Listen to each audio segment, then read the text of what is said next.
তাহলে আজকে রামনবমী নিয়ে আমাদের আলোচনার অনুরোধ ছিল, এই এক কথায় রাজি হয়ে গেছে যে যে খেতে চায় তাকে রান্না করে খাইয়ে আনো, যে খেতে চায় না তার জন্য রান্না করে কোনো লাভ নেই। এই সংসারের সাধারণ নিয়মে টিচিং সেক্টরটাও তাই। যদি আগ্রহী শ্রোতা ছাত্র ছাত্রী থাকে, টিচারের আনন্দ। আর ঘুমোচ্ছি অ্যাটেন্ডেন্সের জন্য বসে আছি বা প্রশ্ন যদি দিয়ে দেন, তাহলে সেই পড়াতে কোনো আনন্দ হতে পারে না। তা আমাদের এই যে মানে বিশেষ অনুরোধ যে প্রসঙ্গটা একটা পাওয়া গেছে রামনবমী, আর আজকে ঘটনাচক্রে হনুমান জয়ন্তী। আজকে হনুমানজি এখানে রয়েছেন, তুমি ক্যামেরাটা ঘুরিয়ে ওদিকে দেখিয়ে দিও, হ্যাঁ এক সময় করে দিও। তা হনুমানজি মানেই রামচন্দ্র আসবে, তাছাড়া তো হনুমানজি একা থাকতে পারেন না। হনুমানজি তত্ত্ব অনেক পরে আসছে, ও মহাভারত সেখানে রামায়ণের কথা, শ্রীমদ ভাগবতে রামায়ণের কথা, হরিবংশে রামায়ণের কথা। রামায়ণ সর্বত্র আলোচনা করা হচ্ছে। অন্তত 300টা ভার্সন মনে হয় পাওয়া যেতে পারে, আরো বেশি হতে পারে। এমনকি সুমিত্রা জাভা ইত্যাদি দিকে থাইল্যান্ড, যেখানে প্রচন্ড রামের প্রসঙ্গ রয়েছে। আমি চীনা রামায়ণের প্রসঙ্গ পেয়েছি। রাম সর্বত্র বিরাজ করছেন। এখন যেহেতু এবং প্রশ্ন যেটা থাকছে, মানে যেখানে কন্ট্রাডিকশন সেখান থেকেই আলোচনা আনা দরকার। গল্প বলার উদ্দেশ্য না, কিছু কিছু স্পেশাল পয়েন্টকে নেওয়া। যে রামচন্দ্র কি মানুষ? স্বাভাবিক এই নিয়ে প্রশ্ন, যারা রামায়ণের মধ্যে ঢোকেননি, ঢোকানো এখন হয় না, বাচ্চারা অন্য কিছু পড়ে বা বিপ্লব পড়ে না, সেক্ষেত্রে বাল্মীকির উপরটা আমাদের প্রথম পাচ্ছি। তাতে 7টা কাণ্ড রয়েছে, যে কারণে আমাদের বলা হয় যে রামায়ণ সুরে 7 কাণ্ড রামায়ণ পড়ে সীতাকার বাবা ব্যঙ্গ করা হতো। কিছু বুঝিনি ব্যাপারটা, ব্যাপারটা চিন্তা আছে এর মধ্যে ঠিক মতো বিশ্লেষণটা ধরা যায় না। পণ্ডিত মহলের জন্য ঠিক আছে, সাধারণ মানুষ হয়নি। পরবর্তীকালে তো ওই যে 300 ভার্সন বলছি, আরো বেশি হতে পারে। আমাদের বঙ্গভূমিতে কৃত্তিবাস করলেন, রামায়ণ কৃত্তিবাস ওঝা এবং ফুলিয়া এবং রামচরিতমানস, যেটা আর যাবৎ প্রচন্ড ভাবে প্রয়োগ হয়, হাততালি দিয়ে ওরা সেই রামচরিত পাঠ করে। এবং ওরা অনেকেই জানে না যে বাল্মীকি বলে কেউ ছিল যে রামায়ণ লিখেছে। সবটাই ধারণা যে তুলসীদাসেরই ওটা, তুলসীদাস। তার মানে ব্যাপারটা এত প্রচার হয়েছে যে আর নতুন করে বলার কিছু নেই। মানে সূর্যকে প্রকাশিত করতে গেলে আলোর দরকার হয় না, সে নিজে সব প্রকাশিত, রামচন্দ্র সব প্রকাশিত। দোষ গুণের বিচারটা অন্য ধরনের, কিন্তু অস্তিত্ব তার আলোচনা, সেগুলোকে আমরা ভাবব। প্রথমত বঙ্গভূমির আলোচনা, যে বঙ্গভূমি, রামনবমী ইত্যাদি প্রসঙ্গ। বঙ্গ তো ভারতবর্ষের থেকে বিচ্ছিন্ন কোনো রাজ্য নয়, তাহলে বঙ্গভূমি থেকে ভারতবর্ষকে আমরা পুরোটা দেবো, কারণ আমরা ইন্ডিয়ান পাসপোর্ট, ভারতবাসী। বাঙালি একটা উৎসব হতে পারে, কিন্তু ভারতবাসী ইন্ডিয়ান পাসপোর্ট। তাহলে সেই ভারতবর্ষের কথাটা ভাবতে হবে। বঙ্গ সেখানে নিশ্চয়ই আছে, বঙ্গের বিরাট অবদান। তাহলে ইতিহাসটার মধ্যে দেখা দরকার, কারণ পুরাণ মহাকাব্য থেকে ইতিহাস দিয়ে পড়ি, তারপর উপর নিচ করা যাবে। আমরা আমাদের বঙ্গভূমির মধ্যে যে মহামানবের প্রভাব সর্বত্র চলছে। প্রথমে 1486 খ্রিস্টাব্দে শ্রীমান মহাপ্রভু গৌরসুন্দর নবদ্বীপে, যার প্রভাব এই হরে কৃষ্ণ মন্ত্র থেকে সমস্ত কিছু বৈষ্ণবীয় ধারণা বঙ্গভূমি তিনি করলেন। আজকে প্রায় 600 বছরের দিকে এগোচ্ছে, 550-600 দিকে এগোচ্ছে। এটা ঐতিহাসিক। আর তার ঠিক 350 বছর পরে এলেন শ্রীরামকৃষ্ণ, 1836, ঠিক 350 বছর পর তার প্রভাবও চলছে, এখনো চলছে। এবার হচ্ছে এদের দুজনের কথা নিশ্চয়ই আসবো। মহাপ্রভু কে আমরা যখন জানতে পারছি, তার দুটো প্রধান গ্রন্থকে আমরা তো শিক্ষকতা প্রসঙ্গ দৃষ্টিভঙ্গি থেকে অনেকটা আলোচনা, সবটা তো আবেগ না। দুটি গ্রন্থকে আমরা চিন্তা করছি, যেটা ঐতিহাসিক ভাবে পাচ্ছি। বৃন্দাবন দাস ঠাকুরের চৈতন্য ভাগবত এবং কৃষ্ণদাস কবিদাস গোস্বামী চৈতন্য চরিতামৃত। এগুলো গবেষণার জন্য তো যারা আমাদের শিক্ষক, মানে কি পড়াশোনা করে, পড়াশোনা করায়, নিজেদের অনেক পড়তে হয়, না পড়লে শিক্ষকতা কখনোই করা যায় না। আজকালকার দিনে করি না মানে সেটা ব্যর্থতা, যে কিছু বলতেই পারি না, বিষয়টাও বলতে পারি না। যাই হোক, মহাপ্রভু যখন এলেন, তা তিনিও তো কিছু, তার যে একটা বিরাট গৌড় মন্ডল তৈরি হলো, এক যে গৌড়বঙ্গ বিশ্ববিদ্যালয়, গৌড়, এটা 9 গৌড় মন্ডলের মধ্যে গৌর সুন্দর বিরাজ করছেন। তিনি অনেক কিছু ইনস্ট্রাকশন দিচ্ছে। ইনস্ট্রাকশন গুলো তার গোস্বামী ভট্ট রঘুনাথ, সুজিত গোপাল ভট্ট, দাস রঘুনাথ, তারা সেগুলো রেকর্ড করছে। যেমন কথামৃতে এক্সট্রিমও রেকর্ড করেছেন, তিনি মহাপ্রভু হাতে লিখছেন না, কিন্তু পার্শ্বদগণ স্বরূপ দামোদর, রায় রামানন্দ তারা সব লিখছে। তা এগুলো বলছি কারণ হচ্ছে যে মহাপ্রভু কিছু ইনস্ট্রাকশন দিলেন তার ফলোয়ারদের জন্য। লিডার এন্ড ফলোয়ার কনসেপ্ট সব জায়গাতেই চলছে। তা সেই জন্য উনি ইনস্ট্রাকশন যেটা দিচ্ছেন যে কিছু নিয়মের ব্যাপার রয়েছে, ডিসিপ্লিনের ব্যাপার আছে।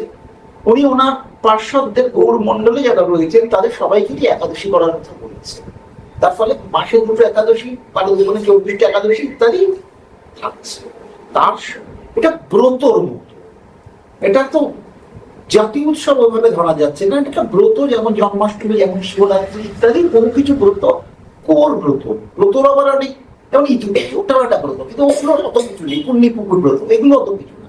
শিবরাত্রি, জন্মাষ্টমী ইত্যাদি গুলো একটা সমাজে সাধারণ মানুষের মধ্যে খুব গ্রহণযোগ্যতা রয়েছে।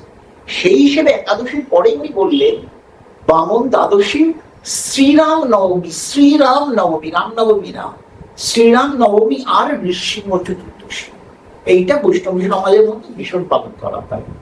তাহলে বামন দ্বাদশী মানে ভগবান যখন বামন অবতার হয়ে গেলে তার যে আবির্ভাব থেকে বামন দ্বাদশী, ওই একাদশী সাধারণত করা হয় না, দ্বাদশীর দিন একসঙ্গেই করা হয়। তারপরে শ্রীরাম নবমী, যেটা গেল মানে, এবং তারপরে নৃসিংহ চতুর্দশী, ভগবান নৃসিংহ দেবের আবির্ভাব তিথি, এটা বুদ্ধ পূর্ণিমার আগের দিন হয় নৃসিংহ চতুর্দশী। এইগুলোকে মহাপ্রভু ফোকাস করে। এবং একাদশীও ভগবানের প্রীতির জন্য, এর কোনো আর উদ্দেশ্য নেই। এর বদলে কি পাবো এমন কথা না, ভগবান খুশি হন, বাবা মা খুশি হলে সন্তানের লাভ, পরোক্ষে ভগবান তৃপ্তার্থে একাদশী ব্রত অবশ্যই। এই হচ্ছে বেদান্ত। না না, কেন মেয়েরা সবাই করবে, কেন করবে, স্বামী থাকলেও করবে, সপরিবার করবে। ব্যক্তিগতভাবে আমার পরিবার বহুদিন ধরে সপরিবার আমাদের একাদশী হয়, ছেলে, আমি, মা, আমার মা সব একসঙ্গে যখন ছিল সব হতো, এখন আমাদের 3 জনের হয়। এবং রামনবমী হতে হয়, যা মহাপ্রভুর জিনিস আমাদের অনুসরণ করার চেষ্টা করা হয়। যাই হোক, কারণ এটা ভগবান তৃপ্তার্থের প্রসঙ্গ, বরের যে কনসেপ্ট স্বামীর সঙ্গে যুক্ত হওয়ার আদৌ কোনো ব্যাপার নেই। তার ফলে বৈষ্ণব সম্প্রদায় যারা খোঁজ করবেন, গৌড়ীয় মঠ, ইসকন সবই তো গৌড়ীয় ধারার মধ্যে কম্পালসারি একাদশী হয়। সেদিন অন্নটা কোনোভাবে ভাত ডাল থেকে খাওয়াটা কোনোভাবেই নয়। আর মডার্ন কনসেপ্টে থাকলে একদিন ওগুলো বাদ দিয়ে অন্য কিছু গেলেও মনে হয় একটু ডায়েট করা, একটু ফ্রুটস, খারাপটা তো কখনোই হতে পারে না। বরঞ্চ সেইরকম খাওয়া যেটা হয়, সেরকম খাওয়া পেলে মনে হয় ওইটা মাঝে মধ্যে হলেই বলতে হয়, কারণ ঘরের ডাটাতে চড়িয়ে ভাত খেতে লোকের আর কি অস্বস্তি হয়ে যায়। অবশ্যই আমি আসবো, রামকৃষ্ণ মিশনে আসবো, প্রত্যেক জায়গাতেই হবে। তা যাই হোক, এই রামনবমী প্রসঙ্গে যেহেতু মহাপ্রভু 1486 খ্রিস্টাব্দে এসছেন, 550 বছর, তাহলে তিনি যখন রামনবমীর কথা বলছেন, তার মানে আরো 100 বছর এই কথা ঘুরপাক খেয়েছে। হঠাৎ করে তিনি রামনবমী ইন্ট্রোডিউস করেননি। তাহলে 600-700 বছর বঙ্গভূমিতে এই রামনবমী প্রসঙ্গগুলো যাচ্ছে। এইবার যখন রামকৃষ্ণদেবের কাছে চলে গেলাম, আমরা যে মনে করিয়ে দিলেন, এই রামনবমী এখনো পর্যন্ত বেলুড় মঠের মেন্স হলেতে ঘটা করে রামনবমী পালন করা হয়। একাদশীর দিন দশনামী সম্প্রদায়ের নাম করা কর্তব্য বলা হয়েছে। তার ফলে রামকৃষ্ণ মিশনের প্রতিটা ব্রাঞ্চে একাদশীর দিন রাম নাম হয়। আমি একাদশীতে বেলুড় অ্যাটেন্ড করেছি, গোলপার্ক রামকৃষ্ণ করেছি, আমার গোলাগিরি আশ্রমেও রাম নাম একাদশীতে হয়। সমস্ত সাধু সমাজে রাম নাম একাদশীতে খেয়েছে। তাই এটা নেই না, হট্টগোল না, কিন্তু সাধন ভজনের পথে এটা সর্বোত্তভাবে প্রয়োগ করা হয়েছে। এবং যখন রামকৃষ্ণদেবের কথা এলো, তিনি 1836, মানে এই 200 বছরের একটা ব্যবধানে যাচ্ছি, সেই যুগের পটভূমি দেখা যাক, সম্পূর্ণ ঐতিহাসিক তত্ত্ব। শ্রীরামকৃষ্ণের বাবার নাম হচ্ছে ক্ষুদিরাম, ক্ষুদিরাম চট্টোপাধ্যায়। সো রাম, ক্ষুদিরাম চট্টোপাধ্যায়ের পুত্র রামকুমার, তার পরের পুত্র রামেশ্বর, সব যাচ্ছে পাগ্নে হৃদয় রাম, সারদামার মা রামচন্দ্র মুখোপাধ্যায়, ঠাকুরের আরাধ্য দেবতা রঘুবীর শিলা। কামারপুকুরে যেটা রয়েছে, উনি দিয়ে চলে এলেন, মিথ্যা মামলায় সাক্ষী দিলেন না, সঙ্গে কোনো কিছু না, রঘুবীর শিলা, সব রাম রাম রাম। এবং দক্ষিণেশ্বরে যখন রয়েছে, এই রামায়িক সাধু যখন এসছে, একটি রামলালার বিগ্রহ ঠাকুরকে দিলেন, ঠাকুর তার সঙ্গে কথা বলেন, তার সঙ্গে গল্প করেন, তাকে ধমকান, তুই জলে নামিস না, তুই ডুবে গেলে কি হবে, বৃষ্টি পড়ছে কেন ভিজছিস, তো জ্বর হলে আমি কি করব, ইত্যাদি প্রসঙ্গ। এবং নরেনকে যে মন্ত্র দিচ্ছে লিখিত ভাবে, তিনি রাম মন্ত্র দান করেন। তাহলে এত বড় মহাপ্রভু থেকে আজকে 600 বছরে বঙ্গভূমির প্রসঙ্গে রামময় প্রসঙ্গটাকে, তাহলে এত পরিবর্তনের প্রসঙ্গ কি করে আসছে? বঙ্গভূমিতে ব্রাহ্মণ ছিল না সেরকম, আর্যাবর্ত থেকে, কনৌজ থেকে ব্রাহ্মণদের নিয়ে আসা হয় এবং নিশ্চয় আমাদের এই বিরাট ব্রাহ্মণ্য পপুলেশন তৈরি।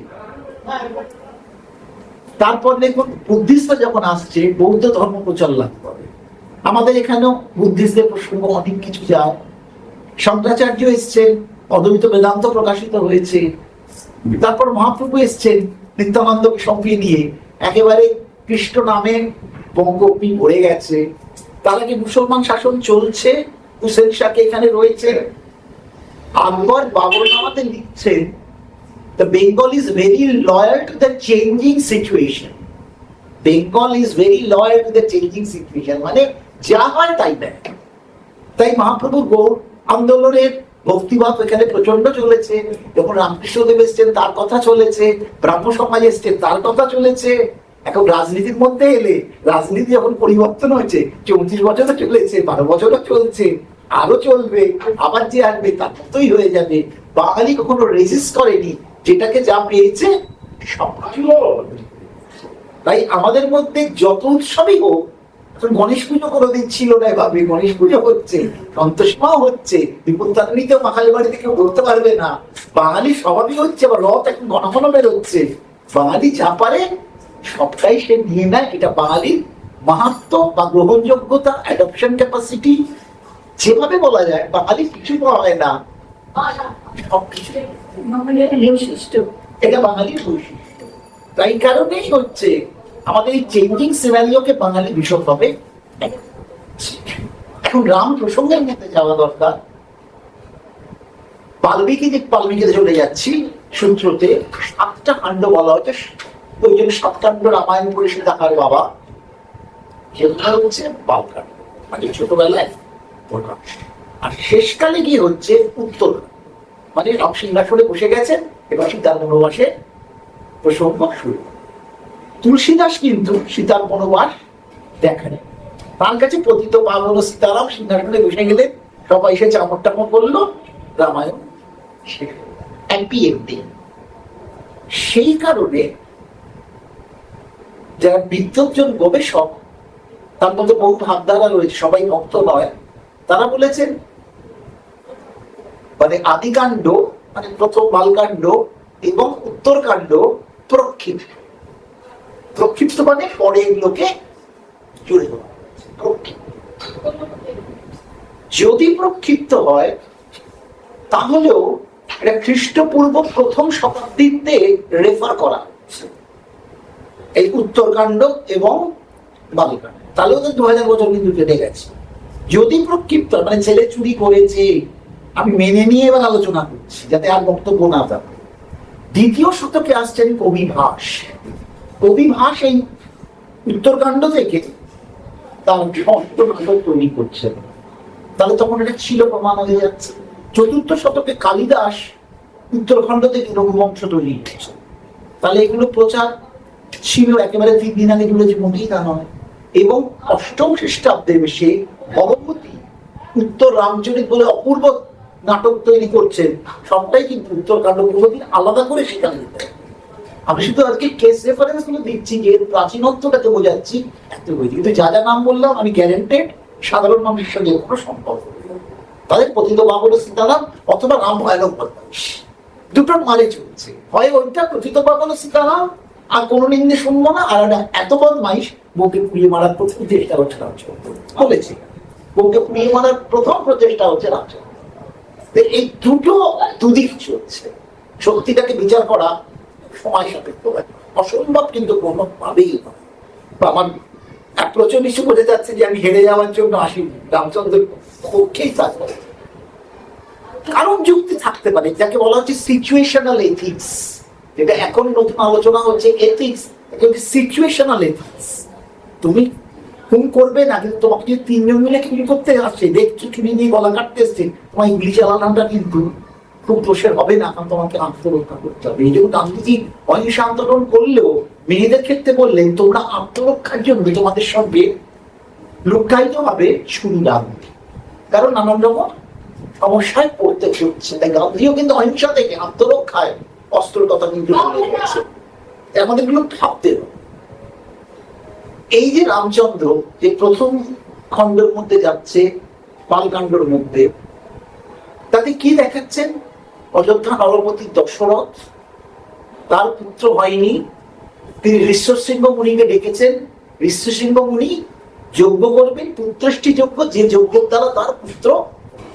এবং সিদ্ধান্ত বলছে অথর্ববেদের উত্তর পর্বে এই মন্ত্রগুলো ঘটাচ্ছে। কোথা থেকে মন্ত্র পাঠ হচ্ছে সেটা অথর্ববেদ কিন্তু একটু মেডিকেল ব্যাপার। সেখানে মানে বাচ্চা না হলে কোনো মেডিকেল হেল্প নেওয়া যায় কিনা এই প্রসঙ্গ কিন্তু একেবারে অস্বীকার করা যায় না। তিনি সেই সবগুলো দিয়ে কিন্তু একটা প্রসেস করছেন। আহুতিও দেবেন, মানে ভগবানেরও প্রার্থনা, ওই পায়েস দিচ্ছি, মানে একটা মিক্সচারের ব্যাপার ঠিক চলছে। সব মেলানোর সঙ্গে সঙ্গে একদম আদিপর্ব চলে গেছে বালকাণ্ড বৈকুণ্ঠে। দেবতারা রাবণের অত্যাচারিত, সর্বভ্রষ্ট প্রায় ভয়ে কাটছে। তারা ব্রহ্মাজির কাছে গেছে, ব্রহ্মাজিকে গিয়ে বললেন যে আপনি যে বরদান করেছেন রাবণকে, রাবণ এখন দুঃশান্ত হয়ে গেছে, দুর্দমনীয়, তাকে কোনোভাবে সামলানো যাচ্ছে না, কি করব বলুন, আমরা থাকতে পারছি। ব্রহ্মাজি বললেন হ্যাঁ, আমি তো বর তো দিয়ে দিয়েছি, মানুষ আর বাঁদর ছাড়া কেউ ওকে বধ করতে পারবে না, আর মানুষ আর বাঁদর ও চিবিয়ে খেয়ে নেবে, তাই ওর কোনো ভয় নেই। তাহলে চলো আমরা বৈকুণ্ঠে যাই। এই যে ঈশ্বর তত্ত্বের বর্ণনা করি, বৈকুণ্ঠে গিয়ে তারা ভগবানকে বললেন, শ্রীহরিকে বললেন যে এরম অত্যাচারে আমরা ক্লান্ত হয়ে গেছি, প্রভু আপনি মানুষ হয়ে অবতীর্ণ হয়ে রাবণকে বধ করবেন। This word is very important, we kept in mind. মানুষ হয়ে অবতীর্ণ হয়ে। যখন নৃসিংহদেব আসছেন তিনি কিন্তু মানুষ হয়ে আসেননি, তিনি কোনো বাবা মার পেট থেকে হন। যখন হিরণ্যাক্ষ বধ হচ্ছে, বরাহ মূর্তি ধরছেন, তিনি কোনো মানুষ হয়ে আসেননি, এসছেন বেরিয়ে গেছেন, তার বাবা মার কোনো রেফারেন্স নেই। এবার দেবতা যেহেতু সভ্যতা এগিয়ে গেছে, তাই তাদের প্রার্থনা হলো একদিন মানুষ হিসেবে মনুষ্য রূপে এসে তুমি রাবণকে বধ করো, নট অ্যাজ বৈকুণ্ঠনাথ। কারণ বৈকুণ্ঠনাথের কিছু করতে কোনো অসুবিধে নেই, ম্যাজিক স্টিক এনো না, মানুষ হয়ে করো। এখানে ভগবান তত্ত্ব থেকে মানুষ তত্ত্বের মধ্যে আমি ঢোকবাটি করে আসছি না, তুমি মানুষ হয়ে এসো, সুতরাং মাইকে বিরাকেই বলবে না। তার জ্বর হলে শোবে, অস্ত্রের ঘা খেলে অজ্ঞান হয়ে যাবে, তার জন্য ডান দিক বাঁ দিকে একটু বলতে হতে পারে। ধর্ম রক্ষার জন্য একজন মানুষকে যা যা করতে হয় তার অভিষ্ট পূরণের জন্য রাজ ধর্ম পালন করতে হবে, রাজনীতি করতে হবে, সৈন্য সামন্ত রাখতে হবে, ম্যাজিক করে সে কিচ্ছু করবে না, সমস্ত মানুষের মধ্যে আছে। এই যে আসবে, এর মধ্যে ভগবতী সরস্বতী সৃষ্টিতে কোনো কাব্য নেই, মহাকাব্য নেই। তিনি ভাবছেন কার মধ্যে দিয়ে মহাকাব্যকে প্রস্ফুটিত হচ্ছে, যেটা যুগ যুগ ধরে, হাজার হাজার বছর ধরে মানুষের মধ্যে সেটা চলবে। এই অবস্থায় তমসার তীরে তিনি বাল্মীকিকে দেখতে পান, এবং বাল্মীকিকে দেখতে পান এর মধ্যেই আমি প্রবেশ করি, একে দিয়ে মহাকাব্য যাতে রচনা করা হবে। এই পরিস্থিতির মধ্যে ধ্যানস্থ যখন বাল্মীকি, তমসার তীরে বলা হয়েছে রবীন্দ্রনাথেরও আসবো, বাল্মীকি থেকে রবীন্দ্রনাথ একই জিনিস বঙ্গানুবাদ করছেন রবীন্দ্রনাথ ছন্দের মধ্যে। দেবর্ষী নারদ অন্তরিক্ষ থেকে আবির্ভূত হলেন বাল্মীকি। প্রত্যেকে যে গুরু প্রসঙ্গ, গুরু হচ্ছে গাইড করছে, অন্ধকার থেকে আলো, অন্ধকার অন্তরিক্ষ থেকে জ্যোতির্ময় পুরুষ দেবর্ষী নারদ তমসার তীরে বাল্মীকির কাছে সে বললেন তোমাকে এক মহাকাব্য, কাকে নিয়ে করব, কি করব, যে সর্বগুণে গুণান্বিত এমন একটা চরিত্রকে নিয়ে তোমাকে মহাকাব্য রচনা করতে হবে। সে ধর্মজ্ঞ, যে চরিত্র নিয়ে তুমি লিখবে সে হবে ধর্মজ্ঞ, সে হচ্ছে সুকৃতজ্ঞ, সর্বংসহ, পরোপকারী, ন্যায়পরায়ণ, প্রজারঞ্জক, সর্ব ব্যাপারে তাকে দেখে মানুষ শ্রদ্ধাতে আপ্লুত হবে। এবং তার কি গুণ নেই মানে বলে শেষ করা যাচ্ছে না। বাল্মীকি অজস্র ভাবে তার সত্যবাদিতা, ধর্ম পরাক্রম, ন্যায়পরায়ণতা, সবকিছু নিয়ে একটা বিরাট দুনিয়ার লিস্ট হয়ে গেল। তাই বাল্মীকি জিজ্ঞেস করলেন, কোথায় পাবো তারই? রবীন্দ্রনাথ এই যে এতগুলো বলছেন, কোথায় পাবো? ছোট্ট করে মহাভারতে একটু যাচ্ছি দ্রৌপদীর চরিত্র। দ্রৌপদীর 5টা স্বামী, এগুলো তো একটু অড। ছেলেদের 5টা প্রচুর আছে, কিন্তু মেয়েদের 5টা স্বামী দ্রৌপদী ছাড়া কারো নেই। সেক্ষেত্রে দ্রৌপদীর পূর্বজন্মের তপস্যার প্রসঙ্গ উল্লেখ করা হচ্ছে।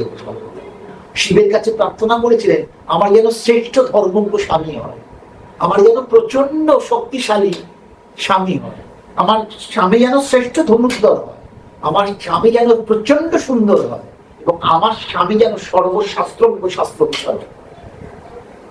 শিব বলেছিলেন, এখন মধ্যে এত গুণ পাওয়া সম্ভব নয়।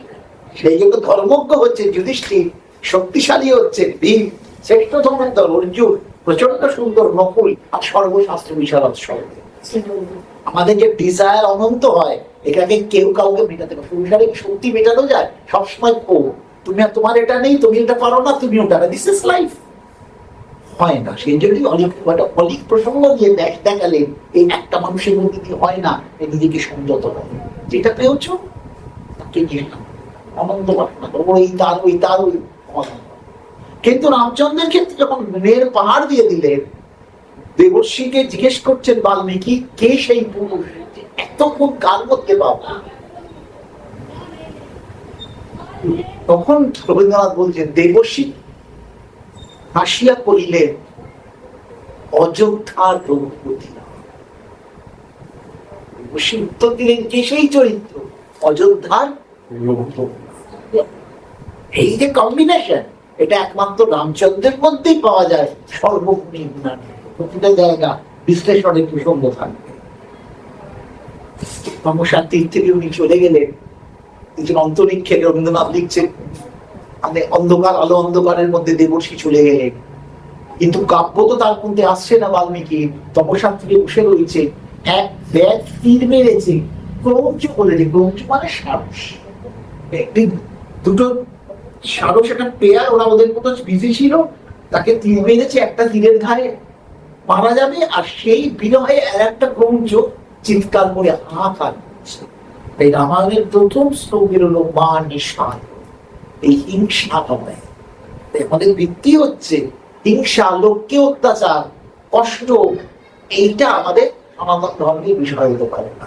তাই মা নিঃসার, এই যে সারসের যে হাহাকার, এই হাহাকার তিনি দশরথের মধ্যে দেখাবেন। বিরহ কি জিনিস, এই ক্রৌঞ্চের হাহাকার থেকে দশরথের হাহাকার আসবে, ক্রৌঞ্চের হাহাকার থেকে সীতার হাহাকার আসবে, ক্রৌঞ্চের হাহাকার থেকে রামের হাহাকার আসবে, ক্রৌঞ্চের হাহাকার থেকে ভরতের হাহাকার আসবে, ক্রৌঞ্চের হাহাকার থেকে রাজমাতাদের হাহাকার আসবে। যুক্তি হয়ে গেল।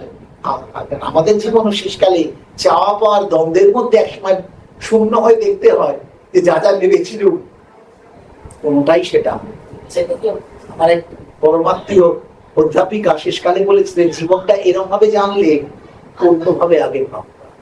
কারণ সংসারে ছেলে মেয়ে প্রসঙ্গ নিয়ে সুখ দুঃখের খেলা যেখানে দাঁড়ায়, যতদিন শক্তি আছে ততক্ষণ সবাই কথা শুনতে, যখন শক্তি নেই তখন অর্থবিত্ত ঝগড়া অশান্তি, মানে যে সমাজ সংসারটা যেন তখন বিষময়। তাই হাহাকার আমাদের থাকেনি, কাউকে ঠিক তৈরি করতে পারলাম না, এত লোলুপ তারা হয়ে গেছে। রামায়ণও সেই লোলুপতার গল্প। বরং চায় না, কিন্তু কইকেই সুপার ইম্পোজ করে তাকে সিদ্ধান্ত দিতে চায়। তো রামের চরিত্রের মতো কোথায় পাওয়া যাবে যে বাবাকে, বাবার কথা রাখতে সে ছেড়ে বেরিয়ে যাচ্ছে, বাবার কথাও না, মা জোর করে তাকে চাপিয়ে দিয়েছে, তাও সেটা স্টেপ মাদার।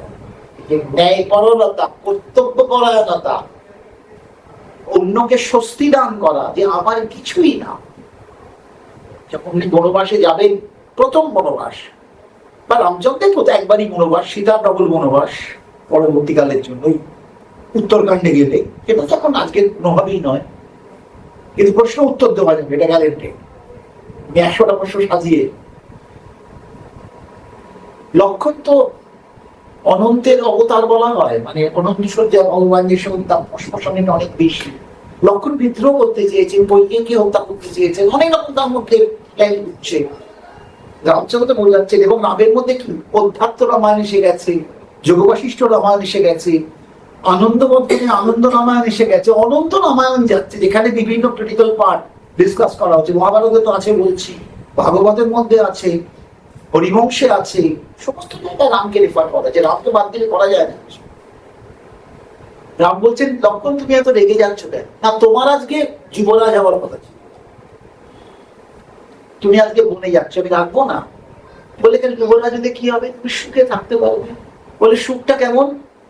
এই যে আমরা বলি সুখেরও লাগিয়া এ ঘর বাঁধি, পরে তো বললেন কবি কি অনলে করিয়া কেন, সুখটা কেমন? বললেন উত্তপ্ত চাটুতে ঠান্ডা জল রাখলে চরবর চরবর করে শব্দ হয়, ওই কতক্ষণ হয়, হয়ে তারপর ওটা মিলিয়ে যাবে। জীবের সুখ হচ্ছে ঠিক, এর জন্য তুমি এত চিন্তা করছো। বলছেন পদ্ম পাতার উপরে হাওয়া যখন দেয়, জলটা পড়ে স্ফটিকের মতো দুলতে শুরু করে, আবার একটা হাওয়া আসবে, জলটা শুকিয়ে যাবে। সুখ হচ্ছে ওই পদ্ম পাতার উপর জলে। এই যে ন্যায়পরায়ণতা, ধর্মপরায়ণতা, তার বাগ্মিতা এবং আত্মত্যাগ শ্লাঘা অর্জিত। বাল্মীকি বলছে ত্যাগ করে কত পরিমাণ, এই দিলাম, ওই করলাম, সেই করলাম। তিনি তার রাজত্বটাই ত্যাগ করে চলে যাচ্ছেন, কিন্তু তার জন্য লোককে বলছে না আমি ত্যাগ করলাম, এটা তো আমার কর্তব্য, বাবা বলেছে আমি চলে যাচ্ছি, আমি ছেড়ে দিল। এটা কোনোদিন কি হয়েছে? শ্লাঘাবর্জিত ত্যাগী ভাটা বাবা বাবা বাল্মীকি জিনিস হয়েছে। এই রামচন্দ্রকে নিয়ে সমস্ত আলোচনা। রামচন্দ্র কোন বংশে আসেন? ঐতিহাসিক তত্ত্ব, হাজার হাজার বছরে রামচন্দ্র সূর্য, কৃষ্ণচন্দ্র চন্দ্রবংশ। ভাগবতের নবম স্কন্ধে সূর্যবংশ এবং চন্দ্রবংশ নিয়ে বিস্তর আলোচনা। একটু গীতাতে যাব, গীতা তো ফ্ল্যাশব্যাক। যখন জ্ঞানযোগ বলা হচ্ছে চতুর্থ অধ্যায়, ভগবান বললেন কি, আমি বিবস্বানকে বলেছিলাম। বিবস্বান মানে সূর্য, সূর্যদেব। সূর্যদেব বলেছিলেন মনুকে, মনু বলেছিলেন ইক্ষাকুকে। যাচ্ছে বিবস্বান মানে সূর্য, সূর্য বলেছে মনু, মনু বলতে গেছে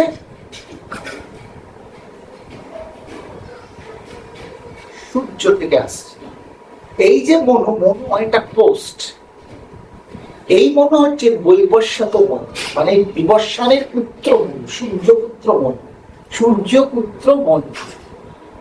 মনুর পুত্র হবে, 10টি পুত্র হবে মনুর, বৈবস্বত মনু। তাদের প্রথম পুত্র হচ্ছে ইক্ষ্বাকু। এই ইক্ষ্বাকু হচ্ছে, মনু পর্যন্ত অন্তরিক্ষ রয়েছে, স্পেসে খেলা চলছে। ইক্ষ্বাকু কিন্তু মর্তভূমিতে এসে রাজত্ব করতে শুরু করবে। এই ইক্ষ্বাকু হচ্ছে সূর্য বংশের প্রথম মানব, যে বংশে রামচন্দ্র আসবে।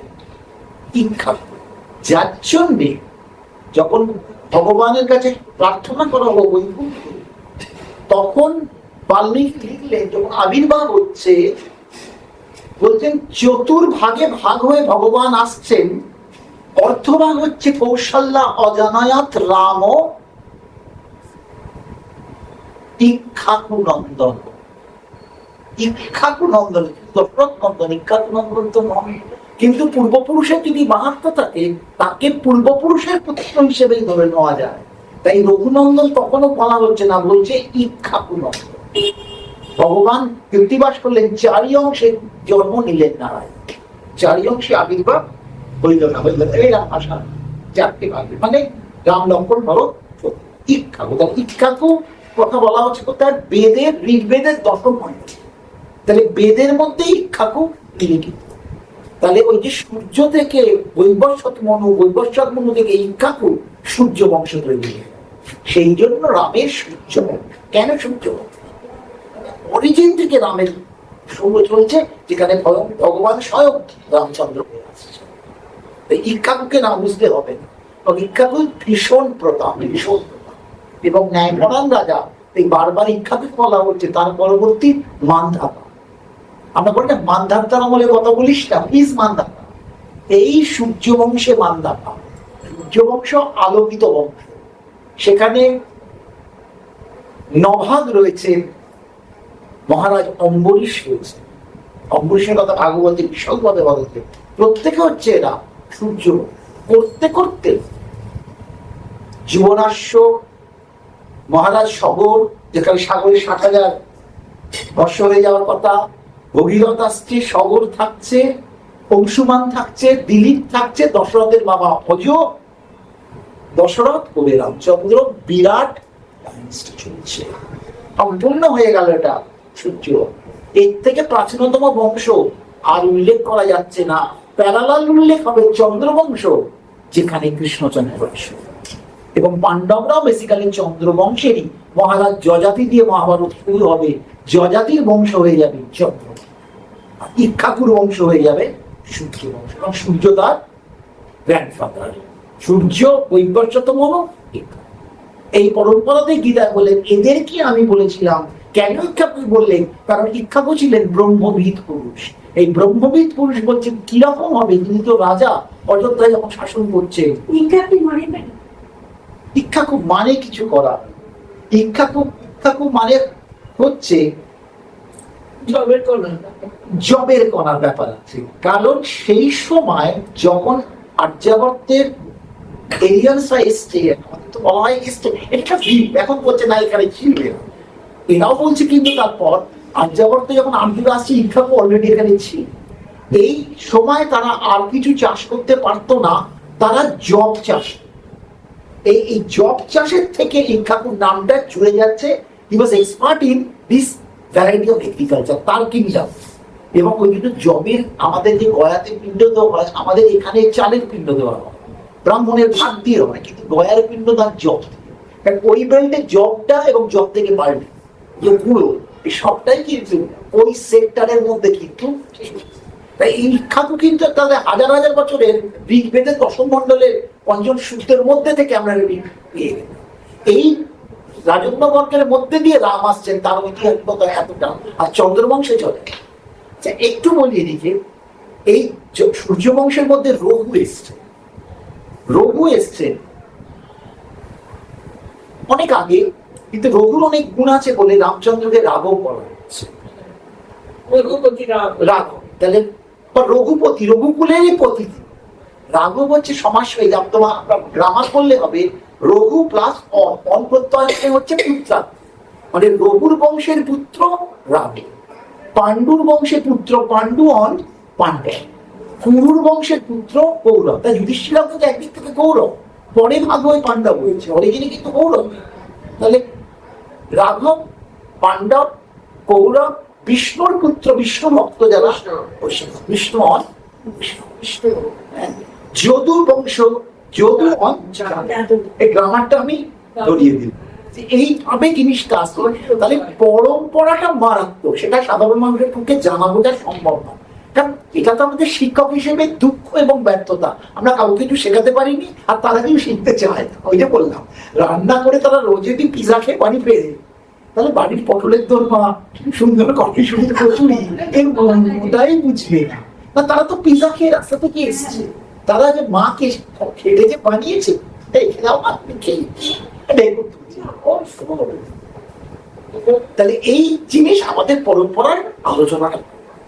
এইটা হওয়ার পর কি আর তখন মনে হচ্ছে যে রামচন্দ্র একেবারে আকাশ থেকে উঠে এলো? আমাদের আদি পরম্পরার মধ্যে রঘুবংশ রয়েছে, রঘুপতি, রঘুবংশ, রঘুনন্দন। যেমন ইক্ষ্বাকু নন্দন, ওই পূর্বপুরুষের নাম ধরে নন্দন এলো, যদুনী দশরথ নন্দন, যশোদা নন্দন, কৃষ্ণ হচ্ছেন, কিন্তু এখানে বংশের শিরোমণি ইক্ষ্বাকু নন্দন, এবং জয় রঘুনন্দন, জয় রাজা রঘুনন্দন। এইভাবে পূর্বপুরুষের নাম দিয়ে তাদের শ্রেষ্ঠত্বকে জুড়ে দিয়ে তাকে পুত্র হিসেবে, বংশের পুত্র হিসেবে দেখা হচ্ছে। এই রাজা পিণ্ডদান যখন করলেন, রামচন্দ্রের একটা ছোট্ট প্রসঙ্গ বলি। যখন রামচন্দ্র বনবাসে গেছে, তখন তো দশরথ চলে গেলেন, অনন্ত সব দলবল নিয়ে রামকে ফেরত আনতে গেছিল। লক্ষণ ভেবেছিল তারা মারতে এসছে, তাই যুদ্ধ করতে চেয়েছিল, বললেন না না, ও আমার কাছে আসছে। রাম তো শান্ত চরিত, শান্তম শাশ্বতম অপ্রময়ম অনঘম নির্বাণ ও শান্তিপ্রদম। সুন্দরকাণ্ডে রামকে ধ্যান করা হচ্ছে, শান্তম শাশ্বতম অপ্রময়ম করে পরপর গুণগুলোকে বাজে, নির্বাণ ও শান্তিপ্রদম, তিনি শান্তি দান করেন, মর্ষ দান করে। সুন্দরকাণ্ডে এইভাবে তার ধ্যান করা হয়েছে। তাই শান্ত।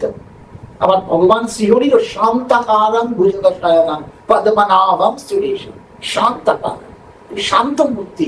তা ভরত এসে বলতে, দেখো বাবা তো চলে গেছে, তোমাকে তারা একটা পিণ্ডদান শ্রাদ্ধ জাতীয় কিছু করতে হয়, আমি সব জিনিসপত্র নিয়ে এসছি, তুমি সেটাকে করো, মানে রাজকীয় ভাবে তুমি বোনের মধ্যে বাবাকে এগুলো করো। বলতে দেখো ধরো তার যে সহনশীল, শান্ত, সর্ববৈরাগ্যময় চরিত্র। আমি তো রাজপ্রাসাদ ছেড়ে এসেছি, অলঙ্কারে ত্যাগ করেছি, বাকল পড়ে আছি, আমার রাজপ্রাসাদের সঙ্গে এখন আর কোনো সম্পর্ক নেই, কারণ আমি এখন বনবাসী। তাহলে যে বনবাসী, তার বনবাসে যা ক্ষমতা, তাই নিয়ে সে কাজ করবে। আমার তোমার আনা ওই রাজকোষের জিনিস তো আমার কোনো দরকার নেই, কারণ আমি তো ছেড়ে এসেছি। আমি তো ভলেন্টিয়ার, এত কথা থেকে বলা হয়নি কৈকিক বলি সব ছেড়ে যাও, কিন্তু সে বলছে আমি ছেড়েছি, যখন ছেড়ে দিই, এই যে বৈরাগ্য। তাহলে তুমি কি করবে? রামায়ণ বলছে ইঙ্গুদি, ওইখানে গাছ ছিল, বনরাজি তো, ইঙ্গুদি ফল বলছে। এটা কি ফল জানি না, সর্বদেব করবো, হ্যাঁ ইঙ্গুদি ফল বলছে, সেইটা তারা খেত, জানি না ইঙ্গুদি ফল একটু দেখবে।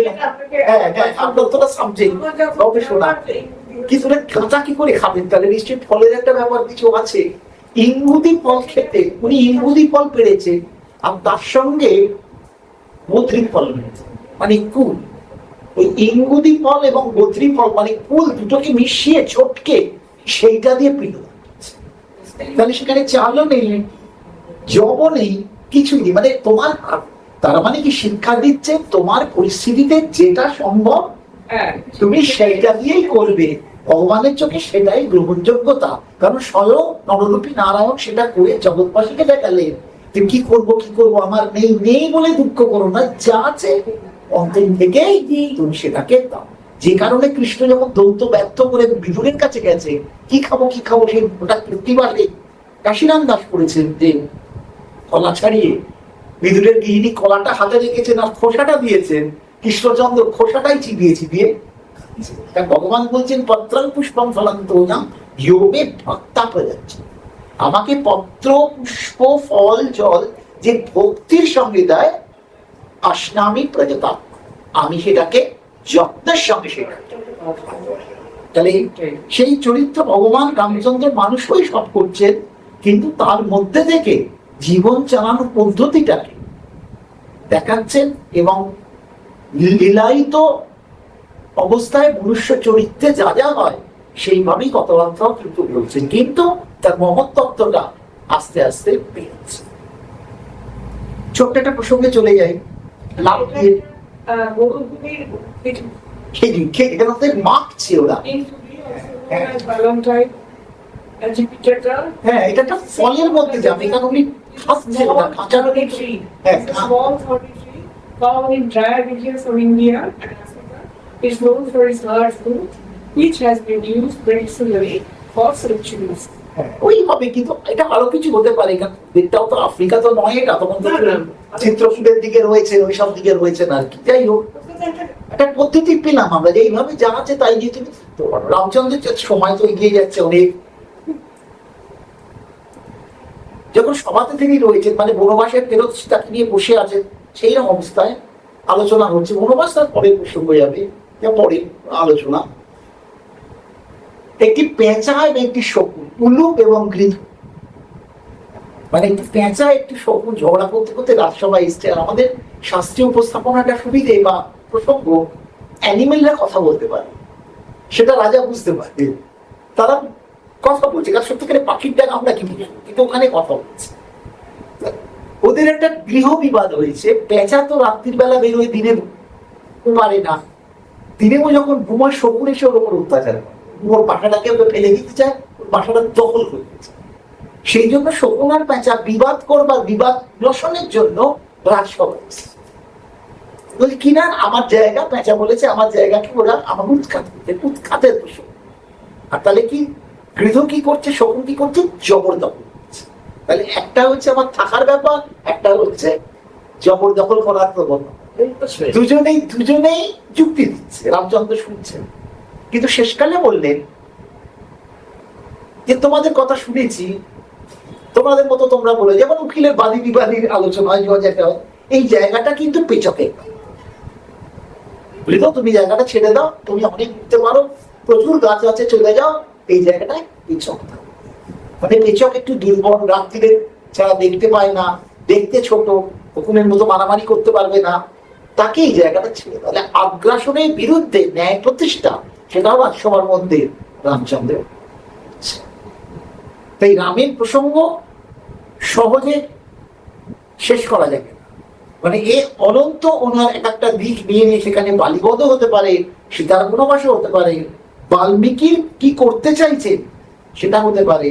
তো এটা বলা দরকার যে আমি তো রামচন্দ্রকে নিয়ে কিছু জানি না, বাল্মীকি বলেছেন নারদকে, বললো তোমায় জানতে হবে না, তোমার মধ্যে স্ফুরিত হবে, আর তুমি যা লিখবে সেইটা ওখানে। তাই রাম না হতে রামায়ণ, বাল্মীকি মনুষ্য চরিত্র নিয়ে লিখছে, কিন্তু স্বয়ং শ্রীহরি তিনি বৈকুণ্ঠের নারায়ণ, তাই তিনি মনুষ্য চরিত্র লিখতে লিখতে এই মনুষ্য স্বভাবটাও রামচন্দ্রের মধ্যে বহু জায়গায় দেখাচ্ছে।